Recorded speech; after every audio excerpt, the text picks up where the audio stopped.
you stuck in the habit of believing you're not good enough? Well, yes, I do. Hello, my name is Chester Elton, and my co-author and my dear friend is Adrian Gostick. Welcome, Adrian. Well, thanks, Jess. Yeah, do you or someone you care about maybe fixate on a particular story about yourself that you wish you could change? Or any negative beliefs holding you back from reaching your fullest potential? Well, that's what our guest today is going to address. As always, we hope the time you spend with us will help reduce the stigma of anxiety at work and in your personal life. And with us is our new friend, Nicole Vignola, a neuroscientist, corporate consultant, and brain performance coach. With a bachelor's degree in neuroscience and a master's in organizational psychology, Nicole educates people in the science of human optimization, health and longevity, and how to enable employees to perform better in their daily lives and in turn, bring peak performance to the workplace. Her first book, Rewire, Break the Cycle, Alter Your Thoughts and Create Lasting Change, from HarperCollins, has just been published. So congratulations, Nicole. Welcome to the podcast. We are delighted to have you here today. Thank you so much for having me. It's great to meet you both. Well, thanks, Nicole. Nicole is joining us from the Isles of Portugal and off the coast of Portugal. And we are so delighted to have you on the podcast today. First off, it looks like you're publishing with our publisher, HarperCollins, and this idea of rewiring our brain. So why do we need that? You say our brains have a negativity bias. So why do we need to start rewiring our brains? Yes, well, many people are sitting at home and they have thoughts, habits, behaviors that are perhaps holding them back. These narratives that they've been repeating to themselves for a long time, things like, I'm not good enough, I could never, or that's not for me. But, for a long time, we didn't know that the brain was capable of change in adulthood. And only up until recently, we realized that we have plasticity up until old age. So we can change these habits. We can change these behaviors. What neuroscience tells us is that these habits, thoughts, behaviors reside within the neurons or the wiring of our brain. And that's why the book is called Rewire, because we can actually rewire our pathways to let go of these self-limiting beliefs and habits and sort of reshape ourselves to be whoever we want to be. Excellent. So talk about some of the common issues that we face at work. Work specifically. How can we rewire our brains to be more optimistic and, particularly now, be more resilient? Yes. Well, as Adrian said, we do have this negativity bias. So we are hardwired to attach more importance to the negative things in life, probably due to evolution. But, we can change that, which is great. So you may find yourself stuck in a loop of repeating these particular habits or jumping to conclusions or jumping to these negative assumptions, either about yourselves or your coworkers. But we can actually reframe that. So one way is to firstly, you in the beginning, you mentioned something I wanted to say. A tool that we can use to regulate our central nervous system is the physiological sigh. So a double inhale through the nose, little pause, and a long exhale through the mouth. So let's do it together. We'll do it twice. Go. One more.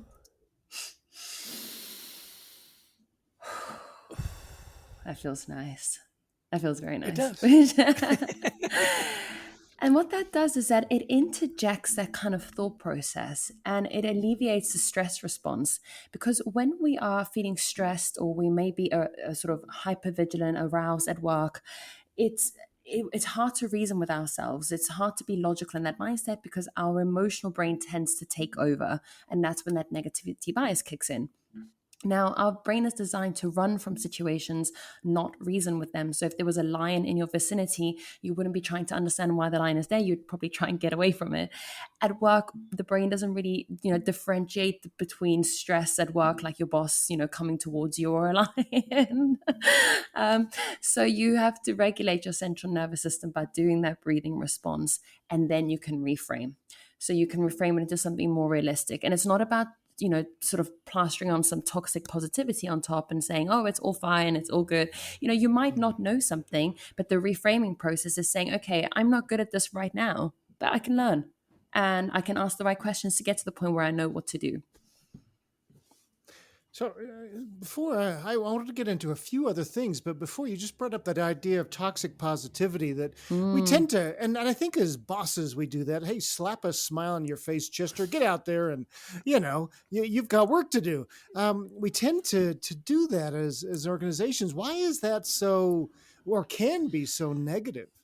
yeah, well, because it doesn't address the root issue. It's kind of like trying to plaster this, like putting a band-aid on top of it, but it's not actually changing. And I think that being more realistic, like reframing it into something that is logical, more sensical, can help us be more realistic about it, because we can't lie to ourselves. The brain, we know when we're lying to ourselves, so we can't say, oh, actually you are wonderful at this, don't worry about it, just dive in the deep end, it'll be fine. And that's why, we, as humans, we just have an understanding that we can't lie to ourselves. Yeah. It's yeah. We can only fool some of the people some of the time, and we can't fool ourselves probably Yes, ever. so, yeah. Okay. Yeah, Okay. exactly. So take us through this idea of a growth mindset. Mm, Carol Dweck of Stanford has talked about this. Others have yeah. talked about this. You write about this idea. Why is so? If we start rewiring our brains to look at a more maybe positive aspect, Mm, what first off, what is a growth mindset, and mhm. how and why would we head toward that? Yes, well, yeah. In the book, I reference Carol Dweck's research. She's the leading researcher in this field, and the growth mindset is attaches itself to the journey of the learning, whereas a fixed mindset will attach themselves to the outcome. Now, someone with a fixed mindset, unfortunately, will attach their identity to the outcome. So, if you fail at work, or you try and go on your own sort of business endeavor and that fails, someone with a fixed mindset will attribute that to being something wrong with themselves, and it will impact their self-worth. Whereas someone with a growth mindset will learn that, okay, this is a learning curve, I did that wrong, let's divert, and let's maybe redirect and try something new. Let's not do that again, because that led us to failure. Now, the way that I've described it in the book is that we are a product of everything we've ever experienced, and essentially failure is a data point. It's a data entry point that says, okay, we did this and it went wrong. We're a software that needs to upgrade. What can we do to make sure that we don't ever do that again? And essentially, we're just learning, teaching the system what to do and what not to do, which I think is a wonderful thing. Yeah, growth mindset. It's so interesting you say that about we are the product of sort of everything we've done. I Yeah. don't think we, just as people, take the time to sort of, you know, look back enough and Yes. say, hey, these are all the things that, that reflection is kind of Yes. a discipline as well. But you say there's a simple neural hack to replace bad habits and good ones by rewiring your associations. Take us through that. I've always been a big fan of your community, the people you Yeah. surround yourself with. So when you said, through your associations, that really, popped out at me as I'd love your take on that. Yeah, absolutely. So, our brain is a piece of machinery that works by association. So, cue, trigger, response, and then reward comes after that. So, there may be things in your environment that, if let's use, you want to maybe cut down on drinking as an example. You hang out with particular friends that, remind you, and this is not that they're bad influences, it's just that association that maybe you have made with this person and drinking. So if you're trying to stop drinking, putting yourself in a pub and then trying to stop drinking, or you guys call them bars in the US, is going to be very difficult, right? So you'd probably Yeah. want to take yourself away from that association first, change the habit, and then put yourself back in an environment where you have the ingrained habit of not drinking in there. Now, one of the hacks that I've used in the book is that if the brain works by association, then we can actually kind of trick ourselves, or we can hack ourselves, if you will. So if you do something sort of, let's put in quote unquote negative, maybe you ruminate, or you tend to smoke, or whatever it is, you can actually add something positive to the end of that firing sequence. Because then what eventually will happen is you've got this sequence of, so what tends to happen, let me just backtrack a little bit. Lunchtime comes around, you're stressed, lunchtime is like, oh, the clock is there, I normally have my cigarette at this time. what will happen over time is if you add the positive thing at the end, where it be, I don't know, drinking water or doing the physiological sigh, or maybe spending a few minutes in gratitude, what will happen eventually is that association will then fast track, because you're going to say, okay, well, actually, I know that I want to smoke. And after smoking comes the good stuff. So I'm going to skip that part because I'm there now and I'm going to get to the good stuff. Isn't that interesting? Skip the bad stuff, get to the good stuff, get to the good feeling that you'll have by not smoking. And it is so funny how we trick ourselves to the negative, right? Like I was on this habit. I said, look, I've got to cut out sugar. I have an incredible sweet tooth, Nicole. I mean, oh my gosh, my philosophy, it's like, I've convinced myself that not only does chocolate taste good, it's good for you, and you can never have too much, right? That was my philosophy. I do think I have a little bit of chocolate every day. Dark chocolate, but yeah. My mother used to introduce herself as a chocoholic, and so I come by it naturally. And isn't it funny how we trick ourselves and say, well, there's a bunch of chocolate in this. I'll eat the rest of it, and then it'll be gone, and then I won't be tempted. As opposed to your hack is, you're going to feel terrible after you eat all that chocolate. You will. Get to the good part. Reward yourself with a good feeling. Yes. And don't go to the cookie cupboard or the chocolate cupboard. Yes. I love that. Thank you. Yes, and just to add to that, if you do eat the chocolate or go to the cookie cupboard, the problem is that we tend to berate ourselves for that then. So we go into the cyclical pattern of, talking badly to ourselves and thinking, oh, I shouldn't have. And, it's a spiral. Now, if you instead have, say, 2 blocks instead of your usual sort of, I mean 2 squares, not the whole bar. So let's say you have 2 squares instead of the whole bar. What would normally happen is someone would berate themselves for having the chocolate anyway. Whereas instead we should say, well, look, I only ate 2 blocks instead of the whole bar. And that's wonderful, because then that'll make you feel good. And dopamine is released in that instance. And dopamine is a reward-based learning mechanism. So when there's dopamine tells you what made you feel good and you want to do that again. So wanting to congratulate yourself and being proud of yourself is going to then make you feel good. Awesome. That's great. Hey, how do people learn more about your work, Nicole? Where would you send them? I only have Instagram. I'm trying to do TikTok, but it's not really working out for me at the moment. But it's Nicole's Neuroscience. And of course, I have my book, Rewire, where I've spoken about this extensively. I think it's an amalgamation of my entire social media in one book. Well, and a lot of your book, just so people know, is about, their lives. There's some parts, that may touch on work, but there's other parts. And I thought this was really interesting. You write about the neuroscience of a breakup. Now, sometimes we break up with our companies or our bosses or whatever. So this may work, but what's going on in the brain during a breakup, and why do we feel so addicted sometimes to, texting our exes or checking up on them? And give us a little of that. Yes, well, I'm glad you said about the work thing, because in the book, I've kind of called it endings and losses. It's the mourning of a life you could have had. Maybe it's the job you were supposed to get, the dream you had that you didn't end up pursuing. So, it doesn't have to just be breakups. But, let's use breakups as an example. When we go through a breakup, we're going through a bit of a withdrawal period. So the dopamine, the serotonin, the oxytocin, all the feel-good chemicals that you would have gotten from being in a relationship, whether it have been a good relationship or a toxic one, either way, those chemicals are still there. And arguably, the toxic relationships are actually harder to send you into more of a sort of withdrawal period. What happens is your brain is going to try and find answers. It wants to avenge what went wrong and we have an error detection area in our brain that tells us, what we could have done differently and etc. So we can dwell on the past and worry about what we could have done differently, or we can use that information for future relationships. So with that dopamine activity, or the dopamine withdrawal, may I say, we tend to find ourselves in reward-seeking behaviors such as texting your ex, scrolling their Instagram, maybe checking up on their new partner, finding out what they're doing, and then next thing you know about the new partner's parents, and that's when it gets really weird.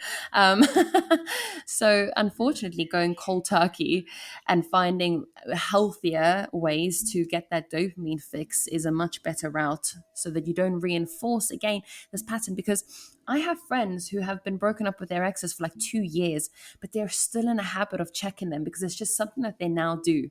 It's like, wake up, need to see what he's doing. Yeah. And hope it's going badly. Yeah. Yeah, to some degree. the revenge part. Yes. It's really interesting. You say that in personal relationships. Adrian mentioned that you break up with your company. Yes. We had an occasion where we left the company we were at to strike Mm. out on our own, and I remember being really torn up about that because of the Yeah. way it happened, and the details now don't matter. But Yeah. having lunch with a friend of mine, and he looked at me and said, "Why are you so surprised? Breaking up is hard to do." Yeah. Your feelings are going to get hurt. Their feelings are going to get. It's going to be bad. So just brace Yes. yourself, Yeah, and absolutely. accept that and move on. Well, the Yeah. neural wiring Um, of your brain. Oh, sorry. No. no, go You, ahead. no, Finish up, please. yeah, I was going to say your brain has wired itself to enact particular habits and routines. So maybe if you're breaking up in a relationship, you would have called that person as soon as you walk out of the office, or in your case, you would have done particular things that made you feel comfortable within your work environment. And when that's gone, you're having to adjust that neural firing, the neural patterns, and your new habits, new routines, which can make you feel a bit sort of at unease in the beginning. Yeah, a little adrift. Yeah, I certainly went Yeah. through that. Yeah, Adrian's yeah, a yeah. rock. Very Me, common. I'm the emotional mess in our relationship, no question. Oh, I don't bless. think nobody's going to argue that. We can And cry together, Chester. Yeah, there you go. After the He's not podcast. kidding. He's not. Yeah. Well, listen, you talk about the subconscious brain in your book, and this has always been a mystery to me because it's your subconscious, right? Yeah. It's that thing that's underneath that's underneath. How do you affect your subconscious? Isn't it kind of you don't know it's there? That's why we call it the subconscious, and you say that it really has a dramatic impact on most of our habits. So how do Yes. we impact the subconscious? So let me give you a bit of a background on it so it helps you understand a little bit better. So your brain wants to maximize efficiency. So it's not going to remind you of all the things that you do. So for example, you don't think about how you walk into a room and put on the light or make your coffee. You just do it. That's part of your subconscious. And all that is that conscious habit has been so deeply ingrained that now it becomes automatic. That is why driving can feel subconscious sometimes. You kind of get to your destination, you think, how did I get here? But you do that route so many times that you don't have to think about it consciously, because our conscious brain only takes around 5 to 10% of our processes on a daily basis. So the brain wants to maximize efficiency and save energy for more cognitively demanding tasks, problem solving, having conversations with your friends, having these conversations on these podcasts, which you wouldn't be able to do on a subconscious level. So that's all that the subconscious is patterns that have been so deeply ingrained that they become automatic. We call it automaticity. Now, for some people, that programming is fine. We grew up maybe in a family that, nurtured your skills and, encouraged them. But for some people, that programming might have been unhelpful. Maybe they picked up patterns from observing their parents interact in the world, because that's how we learn the rules about the world when we're growing up. And maybe, a common sort of example is when children are in an environment where parents yell at each other, and they learn that communicating to people is through yelling, or stressful situations demand screaming. And then that's, something that has become part of the subconscious, but can be reprogrammed when you bring it to your attention. When you bring it to your attention, isn't it Carl Jung that said, until you make the unconscious conscious, you will call it fate, or it will drive your life and you'll call it fate, something like that. And I love that quote because it's true. So the subconscious really is just something that's been deeply ingrained. And to change that, you have to bring it to your conscious attention and sort of divert that route. Okay, I normally yell in these situations when my partner walks in and I'm writing an email. So what I'm going to do is I'm going to go, breathe. Hey, I'm just writing an email at the moment. Can I get back to you in 5 minutes? Excellent. Thank you. You're welcome. That's great. No, we appreciate it. Yeah, no, this has been very good practical advice. Give us some ideas of how you keep yourself mentally sharp, and some of the practices that you found personally help you thrive, Nicole. I mean, I have a tendency to be super anxious if I leave it unchecked. I mean, I have to kind of be on top of it. The social anxiety really is like borderline kills me sometimes. So for me, it really is not grabbing my phone first thing in the morning. When you do that, you're increasing dopamine very early on. You're also putting yourself in a state of beta and gamma activity, high stress. Your brain waves are quite a low frequency when you wake up, when they move from sleepiness to wakefulness. And it's quite a wonderful time of the morning where you could be creative and sort of have mind-wandering thoughts, which are quite wonderful. So grabbing your phone first thing kind of is quite jarring to the brain. So making sure that I delay social media use, any emails. I work with the US, so I have a tendency to sometimes want to wake up and check emails first thing, because I know that the US would have sent me an email when I was asleep. So that's been kind of a feat. And then there's 2 things that I do every single day. It's either meditate or exercise. So move or meditate, M or M, basically I call it. And if I can't move on for whatever reason, maybe I'm busy or I've used it as an excuse yet again, then I have to meditate. And then the last hack, this is arguably the most important one. When I wake up, I hydrate first thing. A 2% dehydration can cause temporary sort of psychomotor activity and cognitive impairment. Now, if you've gone to bed at, say, 10 o'clock, you probably wouldn't have drunk since 8 o'clock. You wake up at, let's say, 6 o'clock. That's 10 hours of not being hydrated. And your brain is going to be impacted by that. So hydration first thing, get those brain waves firing, get those neurons working, and just get everything a little bit buzzed up. And then unfortunately, I'm a caffeine addict. I have coffee first thing in the morning. I know you're supposed to delay it by 90 minutes, but that's my vice. And so be it. I'm a human. Well, don't beat yourself up about that. You know, I don't. I love it. Your subconscious. I live for my coffee. If only you could rewire your brain somehow. to accept well, the thing is, good for you have to You have to either want to change it or accept it, and I accept it. I love my coffee in the morning. Awesome. Gets me out of bed. Nice save. Yeah. Yes. Good. Hey, listen, if you had like 1 or 2 things you wanted people to take away from the conversation, what might they be? I want them to know that I know your podcast is called Anxiety at Work, and I want them to know that we talk about plasticity in the sense that we can make new habits, but plasticity works both ways. We can undo habits as well. We can undo pathways as well. So anxiety can become part of an extinction learning mechanism, whereby things that trigger you can diminish in its effectiveness and how much impact they have on you. So the brain is wonderfully plastic up until old age. We know that. And it works both ways. You can do pathways and you can undo pathways. So yeah, that's what I want people to know. Excellent. We're not stuck. Yeah, thank you so much, Nicole. What a You're delightful so conversation. welcome. I can hear the birds in the background. Oh, yes. It's Wonderful. tropical island. Yes. You and I are both Thank very you. jealous. Listen, her book is Rewire, Break the Cycle, Alter Your Thoughts, and Create Lasting Change. It's from HarperCollins.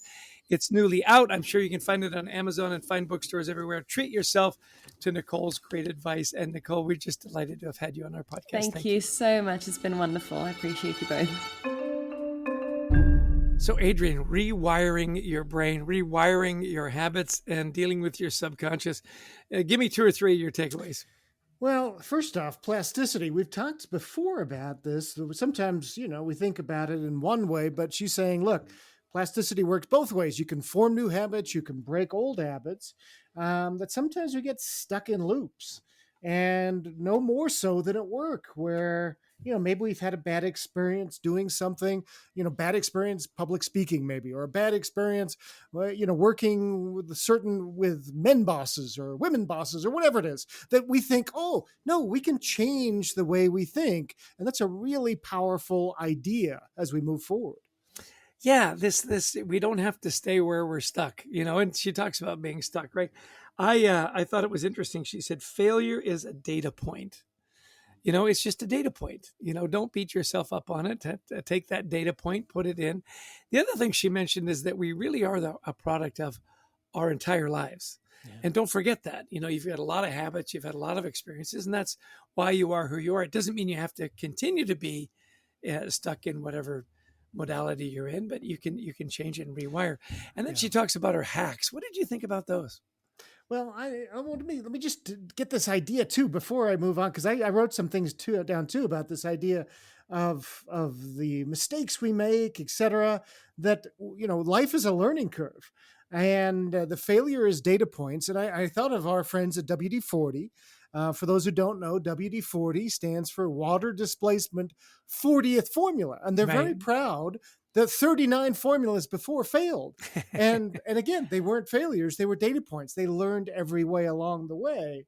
And I think that's the idea, is that, what are we doing to move ourselves forward versus thinking, oh, I'm a failure. Now coming to these hacks, I just thought, what did she say? The physiological sigh, one of those little life hacks we can put into place. I think these are really powerful to not just be Pollyanna, but to maybe think and do some things in a more positive way.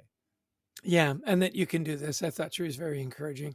You can change habits. You can change the way you do things. And I love that she gives some really practical advice along that line. I want to find out what you thought about her theories on breakups.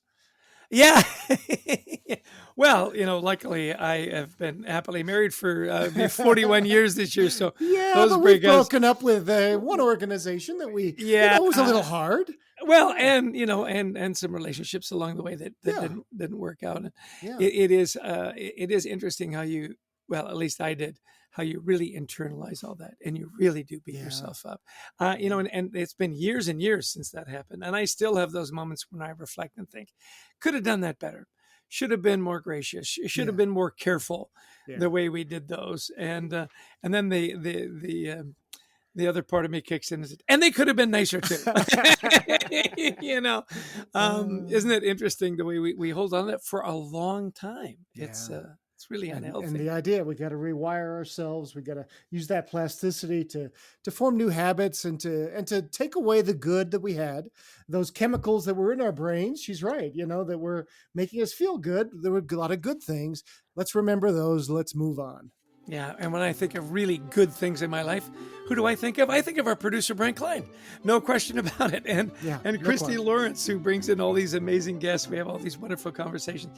Hey, if you like the podcast, please share it. We'd love to have you come visit thecultureworks.com as well to see all the fun stuff we're doing there. A lot of free takeaways on how to help your team not just survive, but thrive. And we like speaking too, don't we, Adrian? We do. Well, virtually or in person around the world on the topics of culture, teamwork, resilience. Give us a talk. We'd love to talk to you about your event.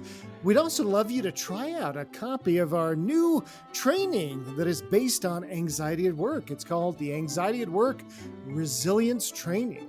And this is several hours of in-depth training from me and Chester and Anthony Gostick, our co-author. And we have guests joining us from around the world, different executives who have used some of these philosophies. And we get into the 8 steps of how you can build a really resilient team. It's some powerful training, isn't it, Chess?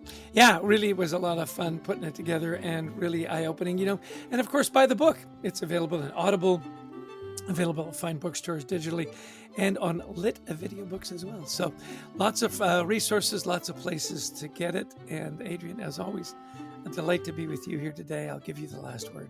Well, it's been fun. Once again, we've learned a lot and we've had some laughs. Chess, thanks again for being with me today. And to everybody, we wish you the best of mental health.